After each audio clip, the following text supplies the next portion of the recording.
Platinum producers aren't sitting in the studio scratching their head when it comes to creating a melody. They're consistently producing high quality melodies and hit tracks they can send out to their connections to get placement after placement. The secret you're going to learn in this video is going to show you how to create high quality melodies from scratch, sound selection, melody mixing, and melody arranging. And you can use these to create high quality melodies in record time, just like the pros. Our multi-platinum production team are using these strategies to produce placement after placement, and we can't wait to show you these life-changing strategies. So the first thing you have to start with is sound selection, and that could be plugins, it could be an actual instrument like a guitar, or you could use a one-shot sample. I'm gonna grab these keys here from this OVO plugin. And once you've found your sound, you have to go and create a melody. The chord progression carries the whole feeling for the song. It's what the artist is going to have to follow. It's what the 808 is going to have to follow. And having a good chord progression can get your listeners hooked. In my opinion, the most important part of a chord progression is the last chord, because that's kind of the resolution of the melody. If it ends on a higher pitch, happier note, it's more of a happy melody. And if it ends down low, it's more of a sad melody. One of the most difficult parts about actually creating the melody is making sure that you pick the right notes and making sure that they're in the scale. And one easy way that you can eliminate this as an issue is going and having a chord or scale tool that can help you. You don't need to buy a fancy software or plugin to get this to work. Most DAWs are going to have this built in. I'm in FL Studio, for example. I'm going to click these three dots and I'm going to click on this minor chord here, and I'm going to go and drag it in on every note that's C. Once you've done this, go and stretch it out for around 9 bars. Then you want to mute this layer and move over to a new layer. And as you can see, you have these ghost notes in the background here. If you can't see them, click on this little arrow here, go to view, and make sure that show ghost notes is turned on. The shortcut for this is Alt and V. When you're here, you can go and start actually creating your chord progression.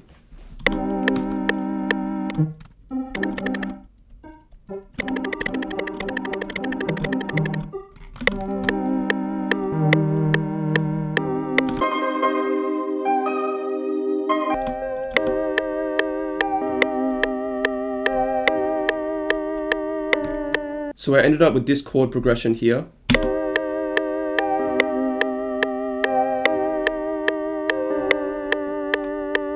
To make the last chord sound mysterious, instead of having them on the notes here, I moved it down from D sharp to a D, and it makes it sound really mysterious. The chord progression on its own usually sounds fairly boring, but when you go and start adding other notes to it is when it really brings it to life. And one thing I like doing is going and adding notes in a higher octave, and it basically is going to sound something like this.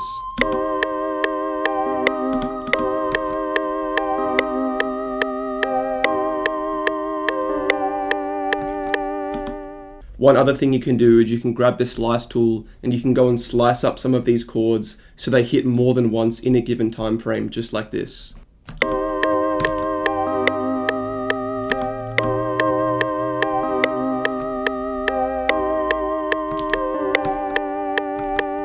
I also went and added this little melody fill here, and I also added these 2 notes which are going to transition into the next bit of the melody.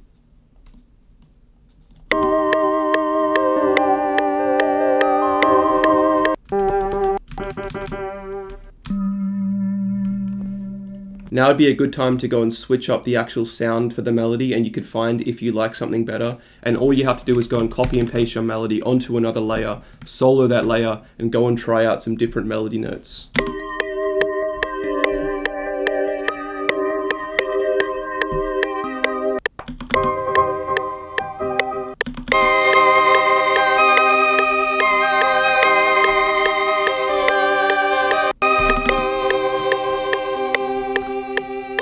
So what I did is cut up the melody that I created in 2. So we have the bottom half of the melody and we have the top half of the melody, and I chose a different instrument for each of them. So this is the top half of the melody. And this is the bottom half of the melody.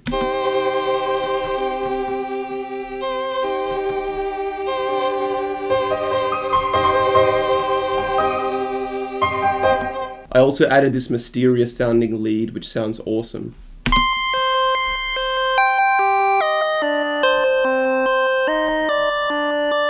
And I also added these bells, which just follows the chord progression.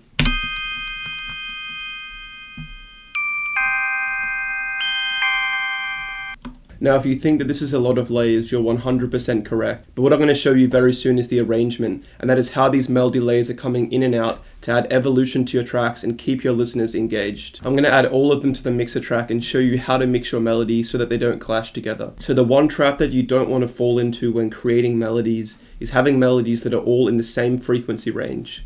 What happens is they clash together and they fight to find space in the mix, and it's going to make it really hard for an artist to find room for their vocals on the track. So what I'm going to do is go through and add an EQ to each of these and cut out some of the frequency ranges so they all fit together very nicely.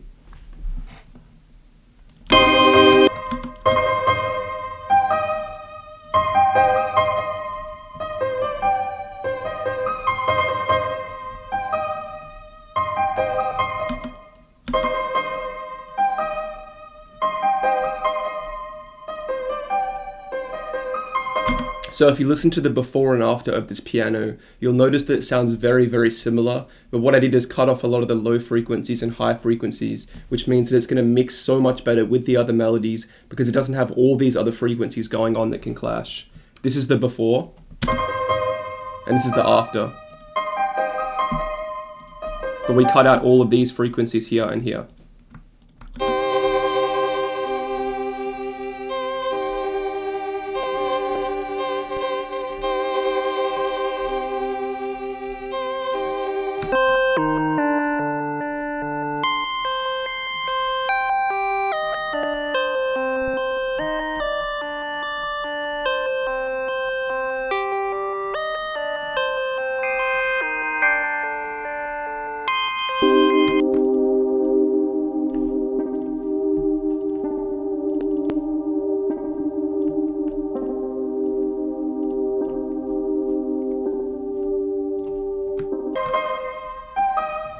So now we have the basically finished melody. I'm going to go and arrange it and add a beat to this to show you how the melody layers are going to come in and out, and it's really going to help your music stand out because it's going to have evolution and your listeners aren't going to get bored halfway through when they've heard the same melody layer over and over again.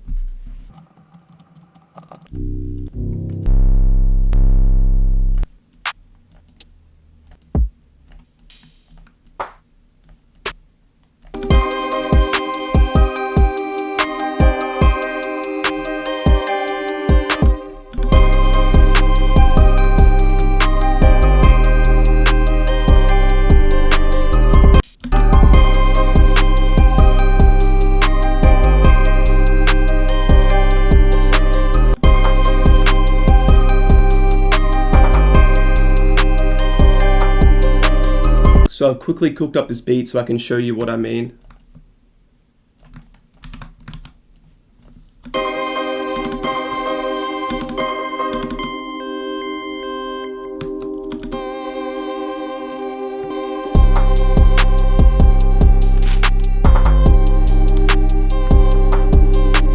So at the start of the beat, I usually have just a handful of the melody layers coming in. These are the two melody layers that I picked. They sound fairly simple, and what I really like doing is having some even more simple melodies when the beat drops, which really puts the focus on the drums and the verse that the artist is actually going to lay out in this start section, and then bring the melody layers in. And then for the hook, you're going to bring in some of the more complicated melody layers.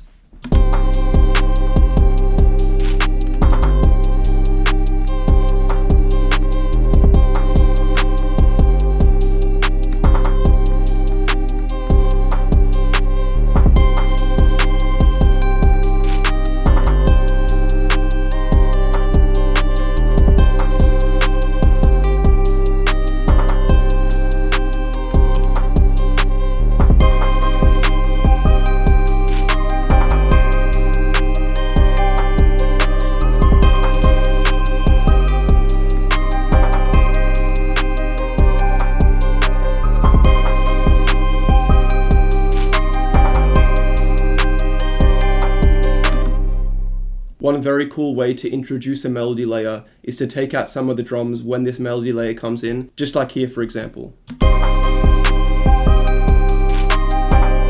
It really introduced this melody layer here because you really get to focus on it coming in. And then after the hook, you simplify it again and take out a lot of the melody layers.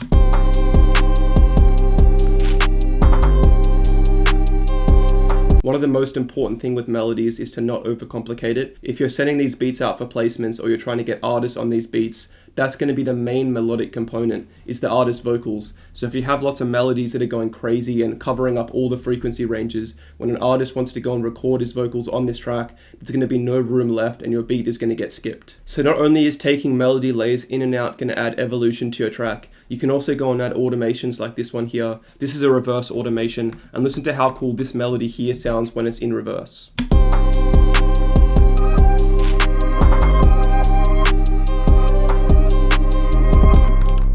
One other thing you can do to add evolution to your track is to have one of the melodies in half speed and then go and take out this half speed with an automation when the beat comes in. And I'll show you what that sounds like now.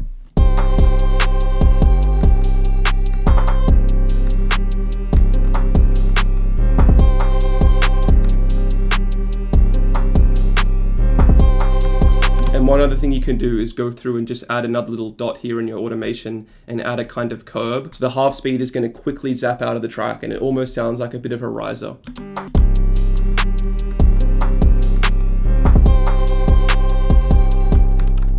If you still don't think that your melodies sound cool enough, you can easily go and add a plugin like Gross Beat, which is going to go and add effects to your melody like this.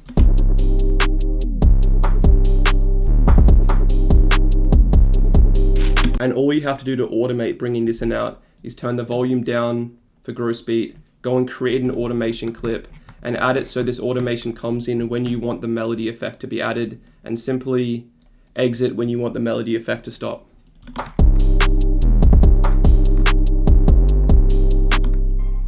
So to recap everything that's mentioned, you want to make sure that you use good plugins or one-shots or instruments when you're picking your sound selection. You want to make sure that you add a lot of layers so they can come in and out when you want. You want to mix them at a bit of a quiet volume and use an EQ to go and cut out the high and low frequencies so the melodies don't crash with one another. And you want to go and automate some automations if you feel that you want to take the melodies to the next level and add more evolution to your track. If you want over 600 free drum samples just like the ones that I used when creating this beat, click the link in the description, but this pack isn't going to be free for long. Thanks for watching.